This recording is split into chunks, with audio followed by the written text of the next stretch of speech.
ఉద్యోగం చేస్తున్న ప్రతి మధ్యతరగతి కుటుంబానికి పీఎఫ్ అనేది కేవలం జీతం నుంచి కట్ అయ్యే డబ్బు కాదు, భవిష్యత్తుకు భరోసా, రిటైర్మెంట్ తర్వాత ఆసరా, అత్యవసర సమయాల్లో ఆర్థిక ఆధారం. ఇప్పుడు అదే ఈపీఎఫ్ఓ వ్యవస్థలో భారీ మార్పులకు కేంద్ర ప్రభుత్వం సిద్ధమవుతోందన్న వార్త దేశవ్యాప్తంగా చర్చగా మారింది. కనీస పెన్షన్ను ₹1000 నుంచి 7,500 రూపాయలకు పెంచే ప్రతిపాదన నుంచి ఏటీఎంల ద్వారా పీఎఫ్ డబ్బులు డ్రా చేసుకునే సదుపాయం వరకు అనేక కీలక మార్పులు తెరపైకొచ్చాయి. కోట్లాది ఉద్యోగాలు, పెన్షనర్ల జీవితాలపై ప్రభావం చూపే ఈ మార్పులు నిజంగా అమల్లోకి వస్తాయా? వస్తే ఎలాంటి ప్రభావం చూపిస్తాయి? ఈపీఎఫ్ఓ ఇప్పుడు ఎలా మారబోతోంది? Let's watch.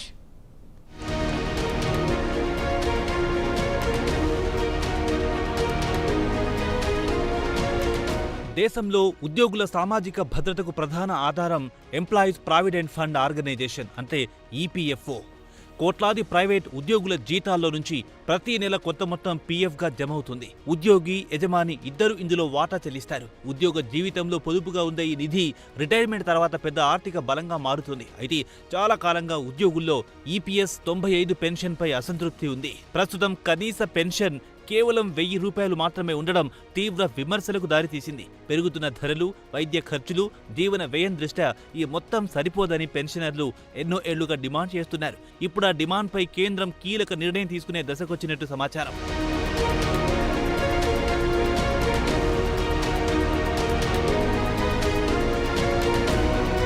ప్రస్తుతం పరిశీలనలో ఉన్న ప్రతిపాదన ప్రకారం ఈపీఎస్ 95 కింద కనీసం పెన్షన్ను ₹1000 నుంచి 7,500 రూపాయలు పెంచే అవకాశం ఉంది. ఇదే జరిగితే లక్షలాది పెన్షనర్ల జీవితాల్లో ఇది పెద్ద మార్పుగా మారుతుంది. ఎందుకంటే ప్రస్తుతం చాలా మంది వృద్ధ ఉద్యోగులు కేవలం ఈ పెన్షన్ పైనే ఆధారపడుతున్నారు. అయితే ఈ పెంపు ప్రభుత్వంపై భారీ ఆర్థిక భారం మోపే అవకాశం కూడా ఉంది. అందుకే కార్మిక శాఖ, ఆర్థిక శాఖ మధ్య చర్చలు కొనసాగుతున్నట్టు తెలుస్తోంది. ఒకవైపు సామాజిక భద్రత పెంచాలన్న అవసరం, మరోవైపు ప్రభుత్వ వ్యయ నియంత్రణ, ఈ రెండింటి మధ్య సమతుల్యత కోసం ప్రయత్నాలు జరుగుతున్నాయి.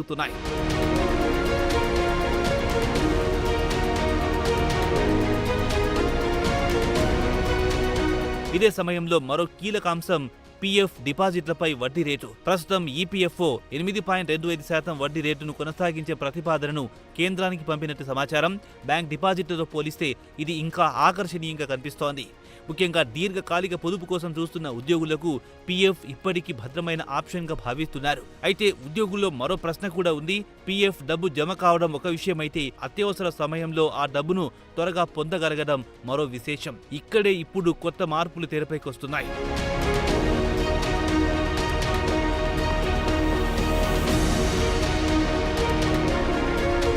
ఇప్పటి వరకు పీఎఫ్ డబ్బులు తీసుకోవాలంటే క్లెయిమ్ పెట్టాలి. ప్రాసెస్ పూర్తయ్యాక బ్యాంక్ ఖాతాలో డబ్బు జమ అవుతుంది. కొన్ని సందర్భాల్లో ఇది రోజులు, వారాలు కూడా పట్టేది. కానీ ఇప్పుడు ఏటీఎం ద్వారా నేరుగా పీఎఫ్ డబ్బులు విత్డ్రా చేసుకునే విధానంపై ఈపీఎఫ్ఓ పనిచేస్తుందన్న వార్త పెద్ద చర్చగా మారింది. అంటే భవిష్యత్తులో బ్యాంక్ కార్డుల పీఎఫ్ ఖాతా కూడా ప్రత్యేక యాక్సెస్ వచ్చే అవకాశం ఉందన్నమాట. అత్యవసర పరిస్థితుల్లో ఉద్యోగులు తమ సొమ్మును మరింత వేగంగా పొందేందుకు ఈ వ్యవస్థ ఉపయోగపడుతుందని అధికారులు చెబుతున్నారు. ఇది అమల్లోకి వస్తే పీఎఫ్ యాక్సెస్ విధానంలో ఇది పెద్ద విప్లవాత్మక మార్పుగా మారే అవకాశం ఉంది.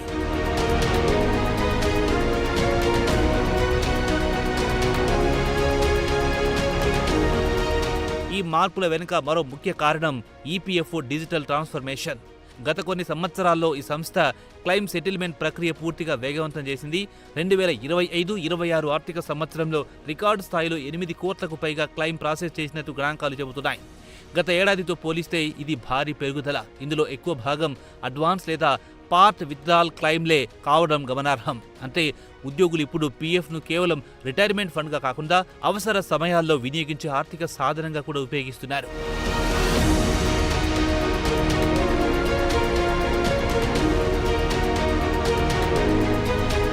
క్లెయిమ్ల ప్రాసెసింగ్లో కూడా ఈపీఎఫ్ఓ గణనీయమైన మార్పులు తీసుకొచ్చింది.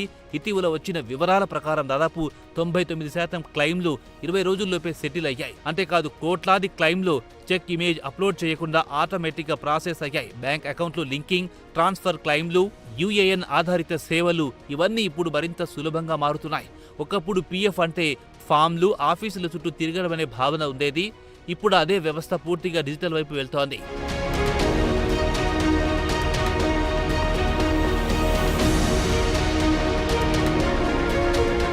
ఇందులో ఇందులో భాగంగానే ఈపీఎఫ్ఓ తాజాగా ఈ ప్రాప్తి అనే కొత్త పోర్టల్ను కూడా ప్రారంభించింది. యూఏఎన్కు లింక్ కాకుండా ఉన్న పాత ఖాతాలను ఆధారంగా యాక్టివేట్ చేసుకునే అవకాశం ఈ పోర్టల్ ద్వారా కల్పిస్తున్నారు. ఉద్యోగాలు మారినప్పుడు పాత పీఎఫ్ ఖాతాలు మర్చిపోయిన వారు, యాక్టివ్ కాని అకౌంట్లున్న వారికి ఇది ఉపయోగపడుతుంది. భవిష్యత్తులో మెంబర్ ఐడి లేకపోయినా యాక్సెస్ ఇచ్చే దిశగా కూడా ఈపీఎఫ్ఓ ఆలోచిస్తున్నట్టు సమాచారం. అంటే ఉద్యోగుల డేటా మరింత సమగ్రంగా డిజిటల్ ప్లాట్ఫామ్లోకి తీసుకురావడమే లక్ష్యంగా కనిపిస్తోంది.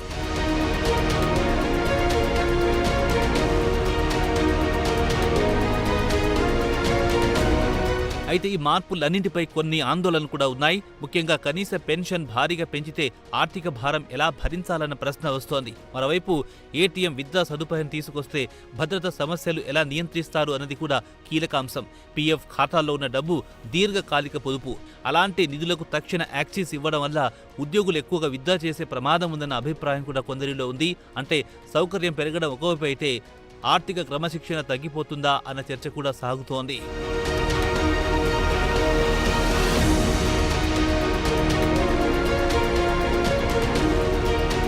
ఈ మార్పులు కేవలం సాంకేతిక మార్పులే కాదు, ఉద్యోగుల సామాజిక భద్రతపై ప్రభుత్వ దృష్టి ఎలా మారుతుందన్న దానికి సంకేతాలుగా కూడా కనిపిస్తున్నాయి.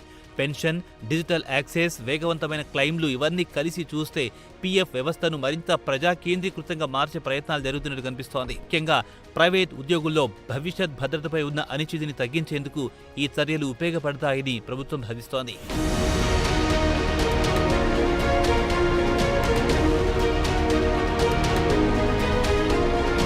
మొత్తానికి ఈపీఎఫ్ఓలో ప్రతిపాదిత మార్పులు కేవలం పాలసీ అప్డేట్స్గా కనిపించినా వాటి ప్రభావం కోట్లాది కుటుంబాల ఆర్థిక భద్రతపై పడే అవకాశం ఉంది. కనీస పెన్షన్ పెంపు నుంచి ఏటీఎం విత్డ్రాల్స్ వరకు ప్రతి నిర్ణయం ఉద్యోగుల భవిష్యత్తును కొత్త దిశలోకి తీసుకెళ్లే అవకాశం ఉంది. అయితే ఈ ప్రతిపాదనలు ఎప్పుడు అమల్లోకి వస్తాయి, ఏ రూపంలో అమలవుతాయి అన్న దానిపై ఇప్పుడు దేశవ్యాప్తంగా ఆసక్తి నెలకొంది.